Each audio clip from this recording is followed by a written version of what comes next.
পূর্ব ইউক্রেনের বিচ্ছিন্নতাবাদী দুটি অঞ্চলকে স্বাধীন হওয়ার ঘোষণার মাধ্যমে ইউক্রেন ঘিরে চলমান উত্তেজনার মধ্যে অনেকটা আগুনে ঘি ঢেলে দিলেন রাশিয়ার প্রেসিডেন্ট ভ্লাদিমির পুতিন।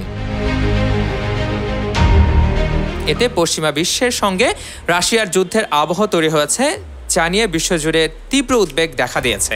প্রতিবেশী দুই দেশের সামরিক সক্ষমতা কেমন, কার চেয়ে কে এগিয়ে, অনেকের মনে এখন প্রশ্ন উকি দিচ্ছে। আয়তনে ইউরোপের বৃহত্তর রাষ্ট্র রাশিয়ার সাথে প্রতিবেশী দেশ এবং ওই অঞ্চলের দ্বিতীয় বৃহত্তম দেশ ইউক্রেনের উত্তেজনা এখন আর দুই দেশের মাঝে থেমে নেই। এতে যুক্ত হয়েছে পশ্চিমা সামরিক জোট ন্যাটো এবং অন্যান্যরা। ইউক্রেন আয়তনে দ্বিতীয় বৃহত্তম হলেও দেশটির সামরিক সক্ষমতায় যে রাশিয়ার চেয়ে পিছিয়ে আছে সেটি আশ্চর্যজনক কিছু নয়।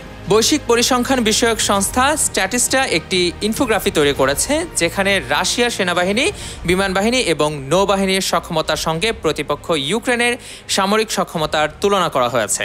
বৈশ্বিক সামরিক সক্ষমতা সূচক প্রকাশকারী সংস্থা গ্লোবাল পাওয়ারের তথ্য অনুযায়ী রাশিয়ার 15টি ডেস্ট্রয়ার রয়েছে, যা যে কোনো মুহূর্তে যুদ্ধে মোতায়েনের জন্য প্রস্তুত।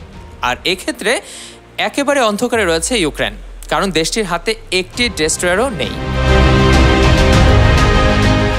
মুজাদ্দিদুল হক ভুইয়া, নিউজ 21 ইন্টারন্যাশনাল ডেস্ক।